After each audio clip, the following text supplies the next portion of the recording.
যে সাইফ অনেক তাড়াতাড়ি অ্যাডাপ্ট করতে পেরেছে এবং অনেক ভালো ব্যাটিং করছেন। আমার কাছে মনে হয় যে Afif middle order batsman. Sorry, আমি এখনো পর্যন্ত সাব্বিরের সাথে কাজ করিনি। ইদানিং কালে সাব্বিরের সাথে আমার কাজ করা হয় না।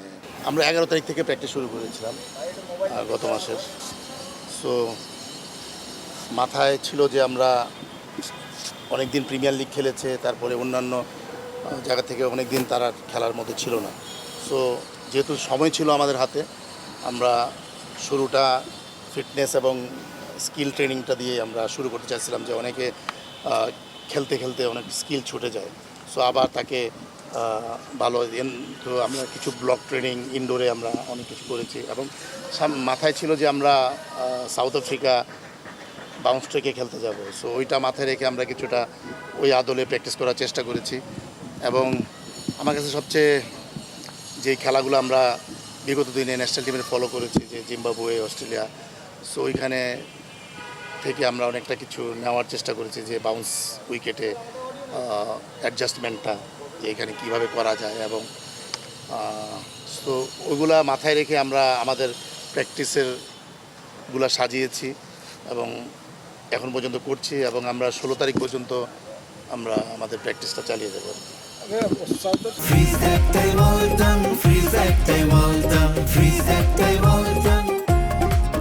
একটা টিম আছে, দেখেছেন পারফরমেন্স ফার্স্ট ম্যাচে আমরা একটু ডিসঅ্যাপয়েন্টেড পারফরমেন্সও দেখেছি। ওই জিনিসগুলো আপনাদের মাঝে আলোচনা হয়েছে? হ্যাঁ, না অবশ্যই আমরা প্রতিদিন ওই ম্যাচগুলো যেদিন ম্যাচ হয় আমরা প্রতিদিন ওই খেলাগুলো দেখি, একদম বল টু বল দেখার চেষ্টা করি। ছেলেদেরকেও আমরা ওই লিঙ্কটা দিয়ে দিই, তারা যাতে খেলাটা দেখে আগে থেকে প্রিপারেশান নিতে পারে যে ওইখানকার বাউন্সগুলো কেমন, বলারগুলো কেমন, কী টাইপের শটস খেলা যায়। সো তারা যাতে প্রিপেয়ার্ড হইতে পারে। সো এটা আমাদের একটা চ্যালেঞ্জিং ট্যুর হবে ইনশাল্লাহ আশা করি। এবং কিছু ভালো কিছু, যেমন এইখানে ন্যাশনাল টিমের অনেক যারা রিসেন্টলি খেলে এসেছে, সাইফ আছে, জয় আছে, বা অন্যান্য যারা থাকবে, সো তাদেরকে আবার ভালো একটা পারফর্ম করানো, এটা মেন উদ্দেশ্য থাকবে যে বাউন্স উইকেটে কীভাবে অ্যাডজাস্ট করা যায়। তো ওই চেষ্টাই চলছে আমাদের।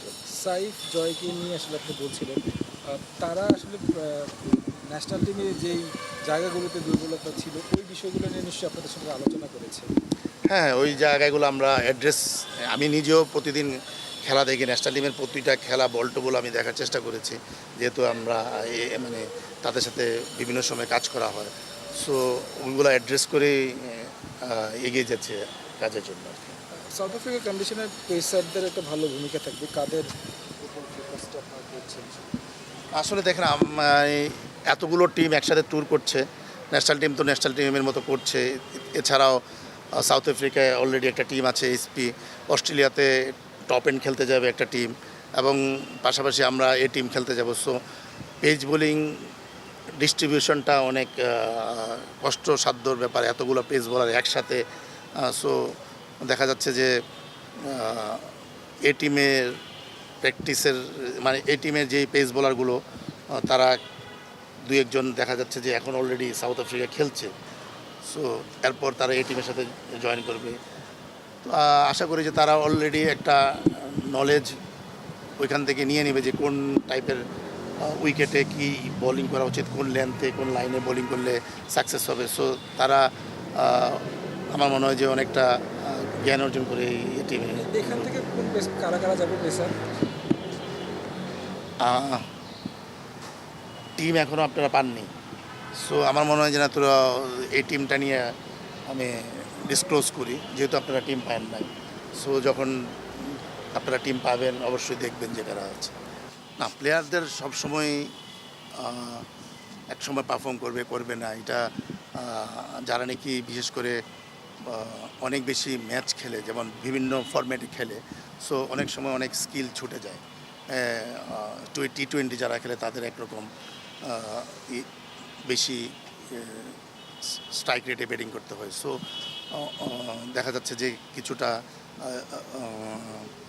ব্যাটিংয়ের নর্মাল ব্যাটিংয়ের চেয়ে দেখতে কিছুটা অন্য ব্যালেন্স নষ্ট হয়ে যায়, বা অন্য এরকম স্কিলের কিছুটা প্রবলেম হয়। ওগুলা নিয়েই অ্যাড্রেস করেছি এবং ওইটাই এখন কাজ করছি। যে এবং আমি দেখা যে সাইফ অনেক তাড়াতাড়ি অ্যাডাপ্ট করতে পেরেছে এবং অনেক ভালো ব্যাটিং করছেন এটা। ভাই আপনি আফিফকে দীর্ঘদিন ধরে দেখছেন, ন্যাশনাল টিমে ছিল, বের হয়ে গেল, আবার আসলো, আবার বাদ করলো। আফিফের একটা উপরের দিকে ব্যাটিং করার একটা ইচ্ছা উনি বারবার বলেছেন, কিন্তু আবার ন্যাশনাল টিমে আসলে তাকে ফিনিশার ভূমিকা দেখা যায়। আফিফের আসলে পারফেক্ট ভূমিকা কী হওয়া উচিত বলে আপনার মনে হয়, বা তার ক্যারিয়ারটা কীভাবে শেষ হচ্ছে, কোন দিকে যাচ্ছে? মানে এটা হলো আমার আমার পয়েন্ট অফ ভিউ থেকে বলতেছি। আমার কাছে মনে হয় যে আফিফ মিডল অর্ডার ব্যাটসম্যান, মানে টপ মিডল অর্ডার ব্যাটসম্যান।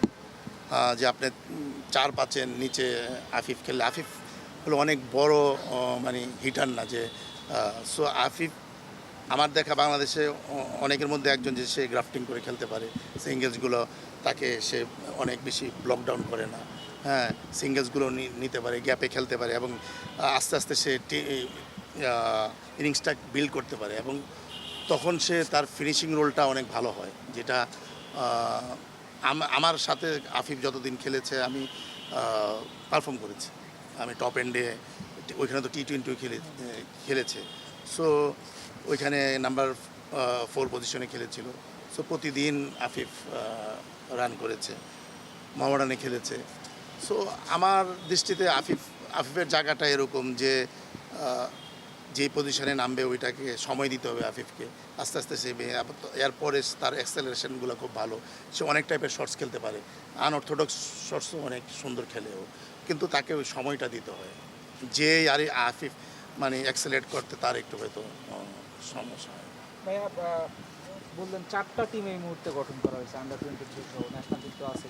কিন্তু ন্যাশনাল টিম যদি এখন কাউকে ডাকে এই টিমগুলো থেকে, এরা কি যে শূন্যস্থানটা পূরণ করার মতো রেডি? যদি না হয় তাহলে ডিফারেন্সটা কতটা, বা এটা পূরণ হবে কীভাবে?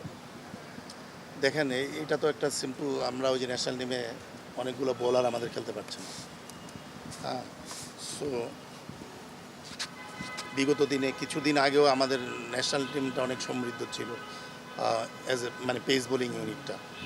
তো পাশাপাশি 3-4 জন বোলার একসাথে মানে সো ন্যাশনাল টিমে যারা খেলে তাদেরকে ব্যাক করার মতো এত বলার তো এখন পর্যন্ত আমরা তৈরি করতে পারি না। বাট আমাদের পাইপলাইনগুলো যারা নাকি ব্যাকআপ বোলার আছে, তারা মনে করি যে ভবিষ্যতে তারা খুব ভালো, পেস বোলিং ইউনিটটা আমাদের খুব ভালো স্টিল আছে। বাট যদি আমরা ধরি রানার মতো, তো রানার করতেও সময় দিতে হয়েছে। তো ওই সময়টা দিলে আমরা মনে হয় যে আরেকটা bunch of pace bowling unit পাবো, এরকম বোলার আমাদের হাতে আছে।